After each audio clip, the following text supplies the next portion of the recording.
तो आदाब, नमस्कार, गुड इवनिंग, सत श्री अकाल। एक बार फिर आप तमाम लोगों का स्वागत है क्राइम तक की कहानी के इस एपिसोड में। उम्मीद है पूरी फैमिली अच्छी होगी, अपना और अपनों का ख्याल रख रही होगी।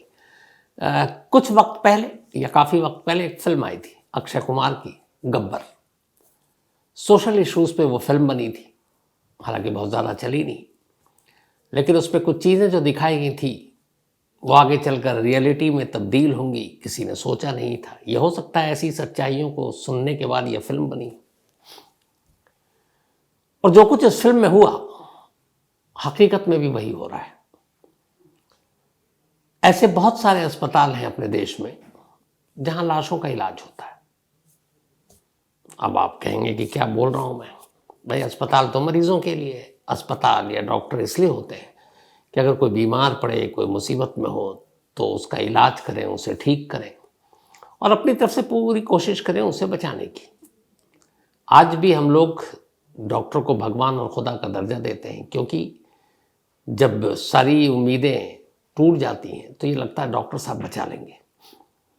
और ये वो इकलौता पेशा है जिसमें मैंने पहले भी शायद कहा है कि हम डॉक्टरों की बातों पर आंख मूंद के भरोसा करते हैं। क्यों? क्योंकि हम मानते हैं कि डॉक्टर साहब ही हमारे सब कुछ है, वो झूठ नहीं बोलेंगे। वो जैसा जो कह रहे हैं हमें वो करना चाहिए। यहाँ तक कि जो प्रिस्क्रिप्शन पे दवाएं लिख कर देते हैं, हम कभी मेडिकल स्टोर में जाकर मोल तोल नहीं करते हैं कि ये दवा कम कर दीजिए या इसके इतने पैसे क्यों हैं। जो मेडिकल स्टोर में जो दवाओं के पैसे होते हैं हम वो भी देते हैं, जो डॉक्टर साहब की फीस होती है वो भी देते हैं, जो इलाज के नाम पे खर्चा होता है वो भी देते हैं। लेकिन अगर डॉक्टरी और ये मेडिकल का पेशा एक बिजनेस बन जाए, बिजनेस तो बना हुआ है आजकल। तमाम हॉस्पिटल आप देखेंगे बड़े बड़े 5 स्टार को टक्कर देते हैं। वहाँ आप घुसेंगे, क्या रिसेप्शन है, क्या हॉल है, अंदर बेहतरीन कैंटीन, आपको तमाम बड़ी बड़ी जो आउटलेट्स हैं KFC से लेके सब हॉस्पिटल के अंदर मिलेगा। आपको कहीं बाहर जाने की ज़रूरत नहीं है। बस अब हॉस्पिटल के अंदर शोरूम खुलने की ही तब बात रह गई है कि खाली टाइम हो, पेशेंट आपका एडमिट है तो आप तब तक शॉपिंग कीजिए या उसी में कोई थिएटर खुल जाए, पिक्चर देख लीजिए। क्योंकि हॉस्पिटल में ये भी है कि अगर आपका मरीज़ एडमिट है तो इसने से इतने बजे तक ही आप मुलाकात कर सकते हैं। आपको कार्ड दिया जाता है, एक से ज़्यादा तीमारदार नहीं आएगा। ठीक है, मरीज़ की बेहतरी के लिए सारी अच्छी चीज़ें हैं, लेकिन बाहर का खाना भी आप नहीं ला सकते। अब बाहर का खाना खाने से क्या होगा? जब घर का खाना कोई लेकर आता है तीमारदार के लिए तो उससे ज़्यादा अच्छा खाना क्या हो सकता है। लेकिन नहीं, आपको हॉस्पिटल का ही कैंटीन के खाना को ख़रीद कर खाना है। तो ये सब बिजनेस है। चलो भाई, पैसे कमा लो, चलेगा, लेकिन कम से कम ऐसा तो मत करो यार कि पूरी इंसानियत शर्मिंदा हो जाए और शर्मसार हो जाए। जिन पे आंख बंद करके हम भरोसा करते हैं वो सिर्फ व्यापार करें, और व्यापार तो व्यापार, लाशों का भी आप व्यापार करोगे। मतलब गुस्सा भी आ रहा और कहानी भी आपको सुनानी है। ये कहानी गोरखपुर की है। गोरखपुर में गोरखपुर की पुलिस को कुछ बहुत दिनों से खबर मिल रही थी कि शहर में बहुत सारे ऐसे प्राइवेट हॉस्पिटल हैं जो इलाज के नाम पर मरीजों को लूट रहे हैं। न सिर्फ लूट रहे हैं बल्कि कई ऐसे हॉस्पिटल हैं जहां डॉक्टर तक नहीं है। अनट्रेन्ड लोग, अनप्रोफेशनल लोग डॉक्टर बनकर मरीजों की जांच कर रहे हैं, उनको देख रहे हैं। अब ये तो बड़ा रिस्की है, जानलेवा है। अब हर डॉक्टर अलग अलग बीमारियों का एक्सपर्ट होता है, लेकिन अगर जो डॉक्टर ही नहीं है और वो डॉक्टर का कोट पहनकर और मरीजों को देख रहा है और फिर बता रहा है ये दवा दे दो, ये इंजेक्शन लगा दो, इनका ये कर दो, तो एक तरह से वो मरीज की जान ही ले रहा है। तो गोरखपुर की पुलिस को ये खबर मिलती है कि कुछ प्राइवेट हॉस्पिटल है शहर में जिन्होंने एक पूरी अपनी लॉबी बना रखी है और वो मरीजों को लूट रहे हैं। और न सिर्फ ऐसा कर रहे हैं बल्कि उन्होंने जो गोरखपुर की सरकारी हॉस्पिटल है वहाँ पे उन्होंने सांठगांठ बना रखा, अपने एजेंट, अपने दलालों को उन हॉस्पिटल के बाहर तैनात कर रखा कि जब भी कोई पेशेंट आए और तुम्हें लगे कि दिखने में ठीक ठाक है, हालांकि मरीज गरीब भी हो और अगर जान बचानी हो तो घर वाले ज़मीन जायदाद तक बेच देते हैं, तो फ़ौरन उनको प्राइवेट हॉस्पिटल ले जाओ, सरकारी हॉस्पिटल में उनको एडमिट मत होने दो। अब ये बात पता चली तो पुलिस की टीम ने बाकायदा शहर के DM VM के साथ मिलकर ऐसे प्राइवेट हॉस्पिटल पर एक एक कर छापा मारने का फैसला किया। यह भी 2 दिन पुरानी बात है। अब पुलिस की एक टीम बाकायदा शहर के DM यानी डिस्ट्रिक्ट मजिस्ट्रेट के साथ अलग अलग हॉस्पिटल में जाती है, छापे मारती है, बहुत सारी चीजें पकड़ती है। लेकिन हैरान तब हो जाती है जब वो एक प्राइवेट हॉस्पिटल में पहुंचती है जिसका नाम है issue hospital. Police issue hospital में पहुंची तो पहले तो देखा कि कोई डॉक्टर ही नहीं है, और हॉस्पिटल ठीक ठाक है, वहाँ आईसीयू वार्ड भी है, सब कुछ है, लेकिन डॉक्टर के नाम पे कोई नहीं। सब जो मतलब अनट्रेन्ड लोग हैं, जिनको ये है कि डॉक्टर साहब के साथ रह कर पता चल गया कि नब्ज यहाँ पे होता है, आंखें ऐसे खोलते हैं, धड़कने ऐसे देखते हैं, वो सब बेसिक पता था। तो अब टीम पहुंची, एक एक करके सबको देख रही है, चेक कर रही है। तब तक ठीक, लापरवाही और भी ऐसे हॉस्पिटल में है, तो लगा कि चलो इनकी भी नंबर इनका आएगा। लेकिन ये टीम दंग तब रह जाती है जब वहां पहुंचकर देखती है कि आईसीयू है, आईसीयू में एक बंदा लेटा हुआ है और उसके चेहरे पे ऑक्सीजन मास्क लगा हुआ है। अब पुलिस ने बाहर पूछा कि भाई कौन है ये बंदा, क्या है? तो बाहर एक उस पेशेंट का तीमारदार था, उसी का बेटा, उसका नाम था रमेश्वर। तो उसने कहा साहब ये हमारे पिताजी हैं जो अंदर लेटे हुए, हम इनको 2 दिन पहले लाए थे और ये अचानक गिर गए थे चलते चलते, शायद चक्कर आ गया था, तो उसके बाद बेहोश हो गए, तो हम इनको फौरन हॉस्पिटल लेकर दौड़े। सबसे पहले ये लोग गए एक सदर अस्पताल, और ये जो पूरी परिवार था ये देवरिया का था। तो सदर अस्पताल गए, तो सदर अस्पताल में 1 घंटा तो उनका इलाज किया, फिर अस्पताल वालों ने रेफ़र कर दिया कि तुम इनको यहाँ से BRD मेडिकल कॉलेज ले जाओ। गोरखपुर का सबसे मशहूर ये वही हॉस्पिटल है जहाँ साल में कुछ साल पहले बहुत सारे बच्चों के मरने की खबर आई थी, दिमागी बुखार और किस बीमारी से। लेकिन BRD अस्पताल शहर का नाम ही सरकारी अस्पताल है, मुफ्त में इलाज भी होता है, डॉक्टर भी ठीक ठाक है, वहाँ सारे इक्विपमेंट्स भी अच्छे हैं। तो अब रामेश्वर अपने पिता को लेकर सदर अस्पताल से BRD अस्पताल पहुँचता है एम्बुलेंस में, सरकारी एम्बुलेंस में। सरकारी एम्बुलेंस में जैसे ही वो BRD अस्पताल पहुँचता है तो वहाँ पे उसको एक व्हील चेयर पे, चूँकि पेशेंट थे, हर अस्पताल में एक व्हील चेयर होता है, तो व्हील चेयर से जब उनको नीचे उतारा गया तो वहीं पे सामने एक प्राइवेट एम्बुलेंस वाला खड़ा हुआ था। ये सारे एक पूरे गिरोह का काम ऐसे ही होता है हॉस्पिटल में। अब ये रामेश्वर के पिता को अंदर ले जाना है, सरकारी एम्बुलेंस से उतरा, व्हील चेयर पे वो जा रहे हैं, तभी एक सामने प्राइवेट एम्बुलेंस खड़ी है, उसका वो अटेंडेंट भाग के आता है, बोलता हाँ बताओ क्या है। अब आदमी परेशान, जानता तो है नहीं। उसने कहा साहब ये रेफ़र किया गया इस अस्पताल में। उसने कहा पर्ची दिखाओ। उसने पर्ची दिखाया, उसने कहा यहाँ तो बेड ही नहीं है, तो क्या इलाज करोगे? तो बोला अब क्या करूँ, पिताजी की तबीयत तो बड़ी सीरियस है। तो उसने कहा कि एक काम करो, यहाँ पे बेड तो मिलेगा नहीं, गोरखनाथ अस्पताल है, वहाँ चले जाओ, वहाँ बेड खाली और अच्छा अस्पताल है। अब मरता क्या ना करता बेचारा अपने बाप को। फिर उसने कहा कि अब एम्बुलेंस, तो उसने कहा मेरा एम्बुलेंस है, चलो नेक काम है, मैं तुम्हारी मदद कर देता हूँ। वो भी मान गया। अब वो वहाँ से उसको उठाकर सीधे गोरखनाथ अस्पताल ले गया। जब वो गोरखनाथ अस्पताल पहुँचा तो वहाँ पर भी एडमिट नहीं किया गया, कहा गया बेड नहीं है। वहाँ उसे कहा गया कि आप एक काम करो, फातिमा अस्पताल है, वहाँ ले जाओ। अब ये फातिमा अस्पताल के लिए लेकर जब जाने लगा तो वही एम्बुलेंस वाला प्राइवेट, अब एम्बुलेंस में बैठे हुए हैं उसके पिताजी, लेटे हुए हैं। वो कहता देखो कहाँ कहाँ धक्के खाओगे, वक्त भी बीता जा रहा है। फातिमा में भी ऐसे ही, वहाँ डॉक्टर ठीक नहीं है। एक शहर में बड़ा अच्छा हॉस्पिटल है, तो वहाँ चलो 24 घंटे डॉक्टर होते हैं और अच्छा इलाज है, नामी डॉक्टर है। अब बेचारा बेटा अपने बाप की जान बचाने के लिए इस वक्त जो भी सुझाव दे मान रहा। उसने कहा ठीक है साहब आप वहीं ले चलो एम्बुलेंस।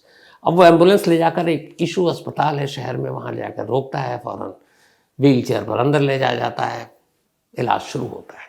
एक आध डॉक्टर थे, उन्होंने देखा, उसके बाद उन्होंने कहा कि ये सीरियस है, आईसीयू में रखना पड़ेगा। उसने कहा ठीक है साहब, डॉक्टर की बात कौन काटे। अब वो एडमिट हो गया। उसके बाद 2 दिन बीत गया। अब ये 2 दिन बीत गया है। 2 दिन के बाद अब वापस उस कहानी पर आता हूँ कि बाकायदा डीएम की टीम के साथ पुलिस वाले इस अस्पताल पर छापा मारते हैं, क्योंकि खबर मिली थी कि प्राइवेट अस्पताल वाले बहुत मरीजों को लूट रहे हैं। तो पूरे अस्पताल को उन्होंने छान मारा। अब देखते हैं आईसीयू में एक पेशेंट लेटा हुआ है, तो ये पेशेंट वही था जो रामेश्वर का पिता। तो रामेश्वर ने ये कहानी बताई। तो उन्होंने कहा अच्छा आप कैसी हालत है? बोले यहाँ तो कोई बताने को तैयार नहीं है डॉक्टर साहब। मतलब पुलिस वाले से उसने बताया कि हम जो भी पूछ रहे हैं, कह रहा है अभी इलाज चल रहा है। और हम जब आए तो हमसे सबसे पहले 5,000 रुपीज़ फॉर्म के नाम पे लिया, फिर हमसे 20,000 रुपीज़ लिया सुबह में, फिर रात को हमसे 50,000 और रुपये लिया, और उसके बाद भी कुछ पैसे लिए। 1 लाख हम दे चुके हैं और अभी तक हमें बताया नहीं जा रहा, ना मिलने दिया जा रहा कि आईसीयू में इन्फेक्शन हो जाएगा, कोई नहीं जाएगा। अब थोड़ा खटका हुआ क्योंकि वहाँ कोई डॉक्टर वॉक्टर था नहीं। अब कोई अगर आईसीयू में और इतना सीरियस है तो कोई तो होगा, वहाँ कोई नहीं। गड़बड़ लगा।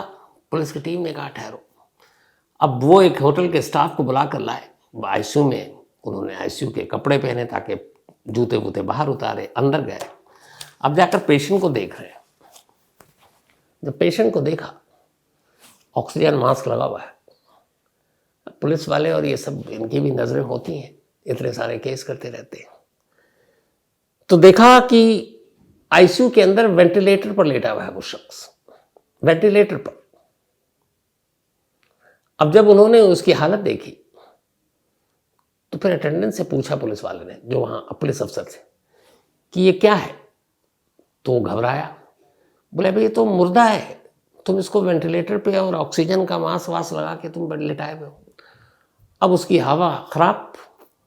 फिर जब उसके ऊपर टूटे और पूछा तो पता चला कि हॉस्पिटल आने के कुछ घंटे बाद ही रमेश्वर के पिता की डेथ हो गई थी, और पिछले 2 दिनों से आईसीयू के वेंटिलेटर पर एक लाश को बिठाकर उसके चेहरे पर मास्क लगाकर उसका इलाज हो रहा था।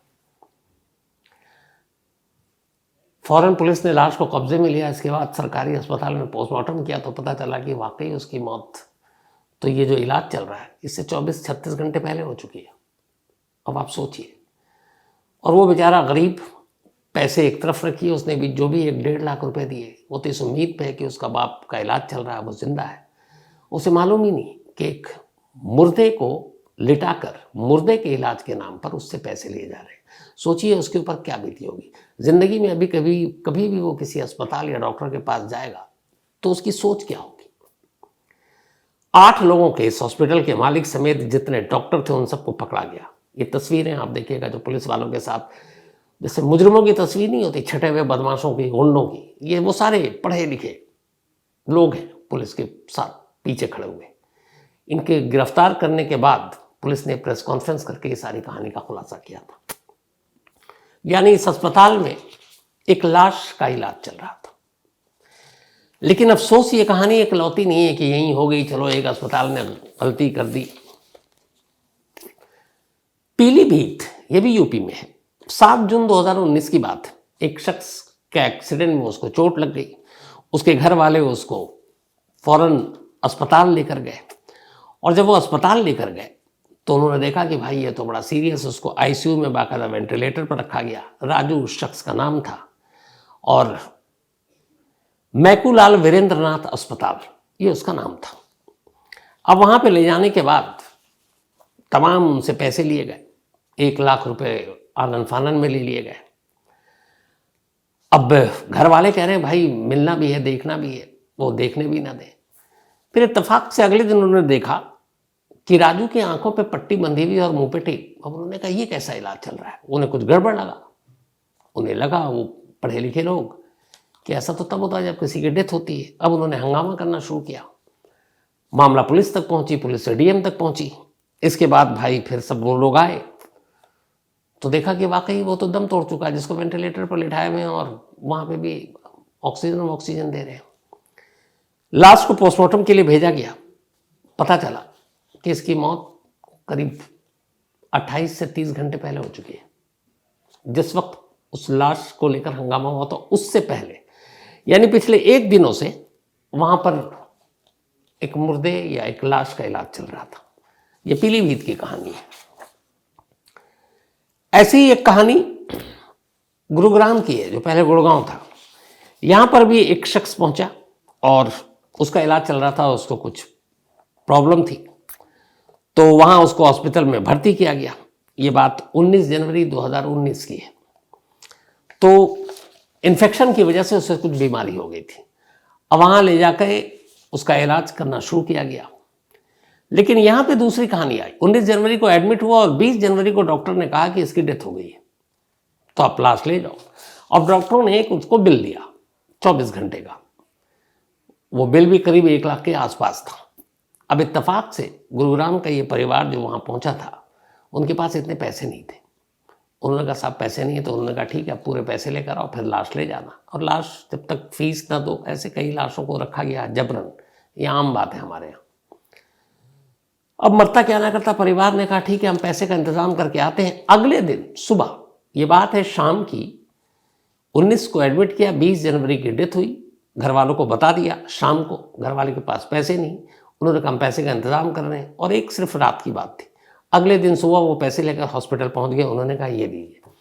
जब वो पहुंचे तो जो उन्हें बिल शाम को दिया गया था एक दिन पहले, अब उसमें भी करीब 70,000 रुपये और ऐड हो चुके थे। तो पूछा गया ये क्या, तो उन्हें कह रहे उसके बाद, और वो बिल क्या था, डेथ के बाद इंजेक्शन और दवाइयाँ दी। अब ये बताइए किस मुर्दे को मौत के बाद आप इंजेक्शन लगाओगे या दवा दोगे। लेकिन ये गुरुग्राम में हुआ। बाद में जब हंगामा हुआ, इस बात की इंक्वायरी हुई, यहाँ भी पकड़े गए ये जो लाशों से पैसे कमाने वाले लोग हैं। कानपुर की एक घटना है, यहां भी लाश का इलाज चल रहा था। यहां तो उस परिवार ने, बेचारे ने 10 लाख रुपए दे दिया अस्पताल को, इस उम्मीद पर कि कम से कम उनका अपना जिंदा बच जाएगा। हरजिंदर नगर में राजू सिंह नाम का एक शख्स था, इसका भी एक एक्सीडेंट हो गया था। 11 मई की बात है ये, 2022। तो वहां हॉस्पिटल में ले गए, वहां पे इलाज किया। अब इलाज के दौरान इसको जिस बेड पर रखा गया, उस बेड पे वो तड़पता रहा, डॉक्टर आए नहीं। फिर इत्तेफाक से इस मामले में तो कहानी और भी अजीब थी कि वहां पे बेड पे रखा और उस छटपटा रहा है, शायद उसको ऑक्सीजन की ज़रूरत है, लेकिन कोई अटेंड करने वाला नहीं उस हॉस्पिटल में। बड़ी मुश्किल से छटपटाते छटपटाते वो आदमी, उसकी सांसें रुक गई। अब कोई हलचल नहीं, कोई हरकत नहीं शरीर में। थोड़ी देर के बाद जब वो शांत हो गया, एक्सीडेंट के बाद अभी तक बेड पे पड़ा हुआ है, कोई डॉक्टर नहीं आया उसको देखने के लिए।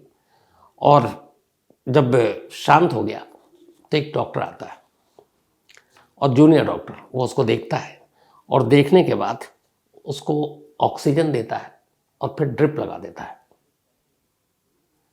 अब वो शख्स मर चुका था, मौत के बाद उसको ड्रिप लगाया गया। अब जब मौत के बाद ड्रिप लगाएंगे तो क्या होगा, थोड़ी देर के बाद बॉडी फूल गई।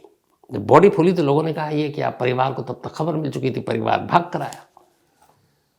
तो देखा ये बॉडी में क्या हुआ, तो फिर पता चला पड़ोस के जो दूसरे बेड पे बैठा हुआ था बंदा, उसने सारी बात बता दी कि मेरे सामने ये तड़प रहा था, चीख रहा था, कोई आया नहीं। और जब ये शांत हो गया, मैं इसको देख कर समझ गया, इसकी आंखें पलट गई थी कि ये मर चुका है। तब एक जूनियर डॉक्टर है, मैंने उससे कहा भी, उसने कहा तुम चुप रहो डॉक्टर, मैं हूँ कि तुम हो। और उसने उसको ड्रिप लगाया और ऑक्सीजन लगाया और लगा कर चला गया। तो एक लाश को ड्रिप भी लगाया, ये भी एक सच्चाई है। एक और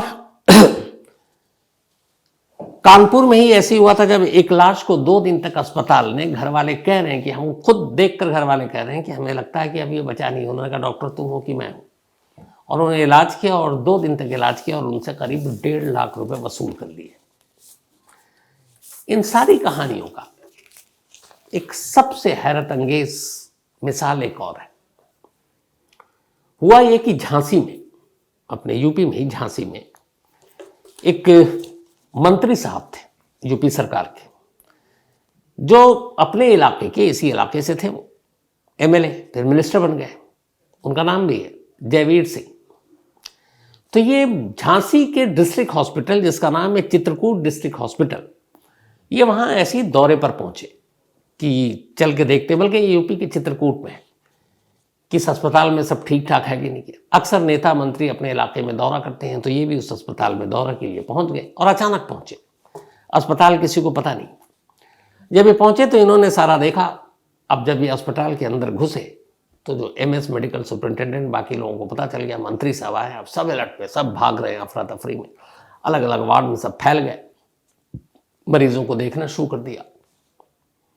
अब मंत्री साहब दौरा कर रहे हैं और वो जो उनके डॉक्टर साहब हैं वो उनके साथ साथ चल रहे हैं। अचानक मंत्री साहब किसी और से बात कर रहे हैं, और वो जो डॉक्टर साहब अब तक उनके साथ थे, उनके बराबर में एक बेड पे एक महिला लेटी थी। वो उसका हाथ पकड़ने लगते हैं, हाथ पकड़ के उसके बाद उसके सर को ऐसे सहला रहे हैं जैसे सब ठीक हो। डॉक्टर पूछता है ना अब आप ठीक हैं, कई बार आपने देखा होगा।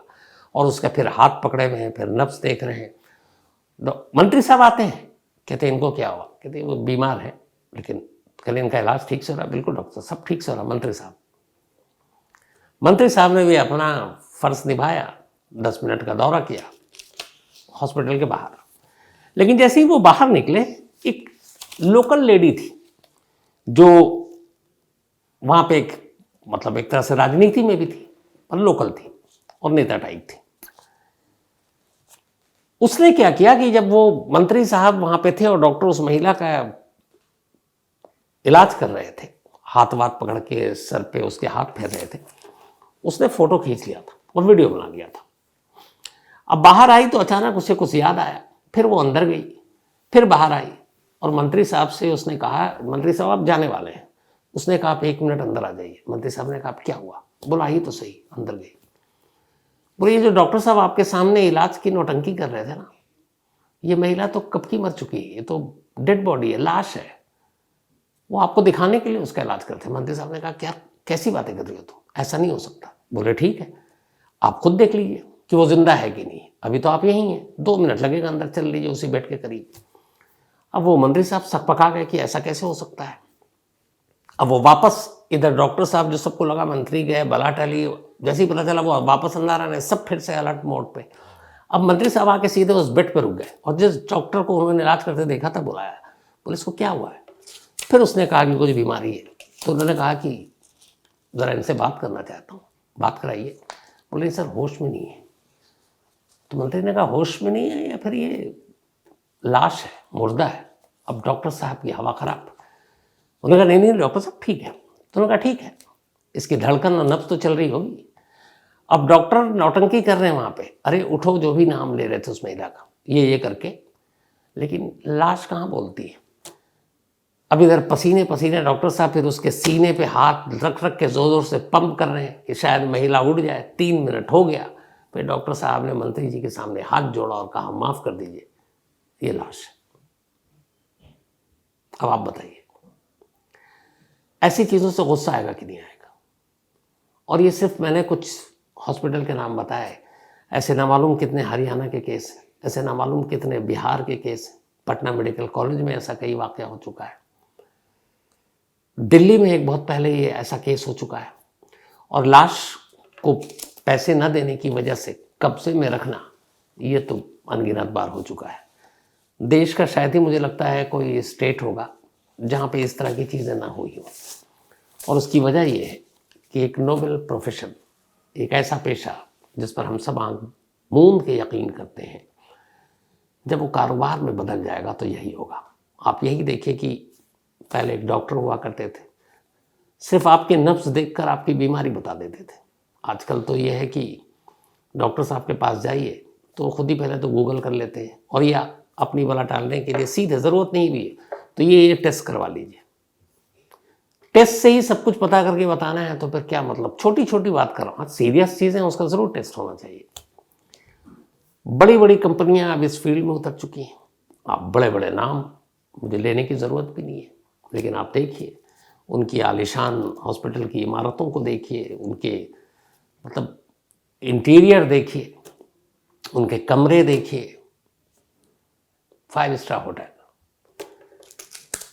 तब डॉक्टरी का पेशा भी इस हद तक कारोबारी हो चुका है कि अब कोई लाश का भी इलाज कर दे तो शायद आने वाला वक्त में हम लोग चौंकेंगे भी नहीं। क्यों होता है यार, और बस इतना कह के खामोश हो जाएंगे। लेकिन सोचने की चीज़ है कि अगर ऐसा भरोसा टूटे, इंसानियत जो है, इंसानियत इससे ज़्यादा शर्मसार होने वाली चीज़ नहीं है। कम से कम मुर्दों को तो बख्श दो यार, ज़िंदगी भर तो वो लुटता रहा, मरता रहा, मौत के बाद तो सुकून मिले। कम से कम वो पुरानी कहावत है ना कि कफन भी लोग चुरा कर पैसे कमाते हैं बेच कर, तो कम से कम लाशों से तो पैसे ना कमाओ, क्योंकि एक दिन हर एक को जाना है। काश ये सब सोच पाए। तो खैर, झकझोर देने वाली इस कहानी में इतना ही। अब वही अपना सिलसिला। आज प्रीति झा का जन्मदिन है, हैप्पी बर्थडे प्रीति। और ये भेजा है वंदना एंड उनके मम्मी पापा ने। साथ ही राकेश भैया, इनका भी जन्मदिन है तो हैप्पी बर्थडे राकेश, भेजा सतपाल ने है। आज़ाद अख्तर का भी आज बर्थडे है तो हैप्पी बर्थडे आज़ाद। साथ ही सार्थक उर्फ लड्डू, इनका भी आज जन्मदिन है, हैप्पी बर्थडे सार्थक। और ये रेणु वर्मा जी ने भेजा, उनके बेटे हैं। अंजलि भदौरिया, इनका भी आज बर्थडे है, तो हैप्पी बर्थडे अंजलि। और भेजा आकाश सिंह ने, उनकी सिस्टर हैं। अशोक पारीक, इनका भी आज जन्मदिन है, तो हैप्पी बर्थडे अशोक, भेजा राजू ने है। साथ ही एंजल परमार, इनका भी आज बर्थडे है, तो हैप्पी बर्थडे परमार। और ये परमार अतुल की बिटिया हैं। साथ ही श्रेयांशी भोई, इनका भी आज बर्थडे है, तो हैप्पी बर्थडे श्रेयांशी। और ये भेजा दिलेश्वरी और रूपेश्वर भोई ने। आयुष कुमार का भी आज जन्मदिन है, तो हैप्पी बर्थडे आयुष, भेजा दीपक कुमार ने। इसके अलावा आज हमारी क्राइम तक के जितने भी आप वीडियोस देखते हैं, जो हमारे सबसे मोस्ट सीनियर राजेश अग्रवाल, निहायत सज्जन, सीधे साधे।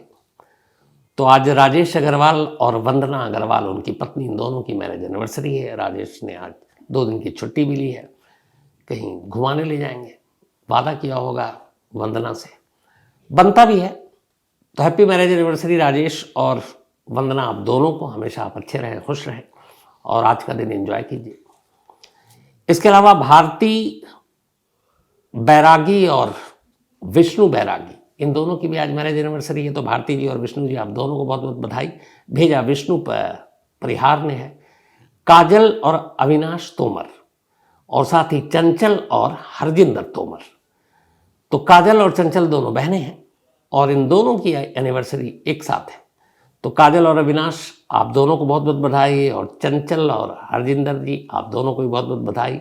और भेजा है काजल और चंचल के पिताजी ने, यानी कि सुजीत सिंह गौड़। साथ ही आज अनुराधा चौहान और अमन सिंह, इन दोनों की भी एनिवर्सरी है। तो हैप्पी बर्थडे अनुराधा और अमन, बिलेटेड एनिवर्सरी।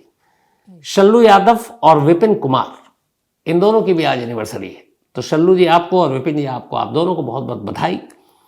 और विपिन भाई जो है वो दिल्ली पुलिस में है और शल्लू जो है वो रेलवे में है।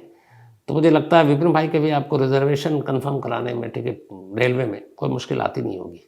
और कभी मुझे लगा तो फिर मैं भी बात करूँगा, तो शल्लू जी से मेरा भी टिकट कंफर्म करा दिया कीजिए जब मारामारी ज़्यादा होती है। बट हैप्पी मैरिज एनिवर्सरी आप दोनों को। इसके अलावा गरिमा तिवारी जी और Jitesh Tiwari ji, thank you so much, आप दोनों को एक कहानी की फरमाइश की है। कल्पना कुशवाहा, साथी नूर शमा, उर्मी सिंह, इन लोगों ने कल की कहानी के ऊपर भेजा है। जो भी माँ बाप होता है उसके बच्चे होते हैं, तो ऐसी कहानियों का बड़ा असर होता है। और मैं इन लोगों के मेल को पढ़ने के बाद मुझे लगा, चूँकि मैं भी एक बेटी का बाप हूँ, कि जब कोई माँ या बाप अपने बच्चों को मारता है और अगर बच्चे उसको सुन रहे हैं, देख रहे हैं, तो उनके दिमाग पे असर पड़ता है। सोचते हैं कि क्या मम्मी पापा भी मार सकते हैं। तो मुझसे गलती हुई, इसके लिए माफ़ी चाहता हूँ कि मुझे इन लोगों ने कहा, अच्छी बात है, ख़ासतौर पे उर्मी ने कहा, उर्मी सिंह ने, कि जब ऐसी कोई कहानियाँ सुनाऊँ तो शुरू में बता देना चाहिए मुझे, ताकि वो फैमिली जिनके घर में बच्चा है छोटा, वो पहले से उसको हटा दे या वो कहानी उसको ना सुनाई दे। आइंदा मैं इस कहानी से कल के सबक सीखा हूँ और वादा करता हूँ कि जब भी ऐसी कोई कहानी होगी तो मैं पहले से आगाह कर दूंगा। राहुल मंजुलकर और इनकी पत्नी जी, थैंक यू सो मच, उन्होंने कहानी की फरमाइश की है। साथ ही अंसारी अबरार एक कहानी की फरमाइश की है। और मुस्तफ़ा के Hussain, thank you so much आपके इस मेल के लिए। तो कहानी में आज इतना ही है। अब आपसे मुलाकात होगी कल रात 9 बजे किसी नई कहानी के साथ। तब तक अपना और अपनों का ख्याल रखिएगा। Thank you very much.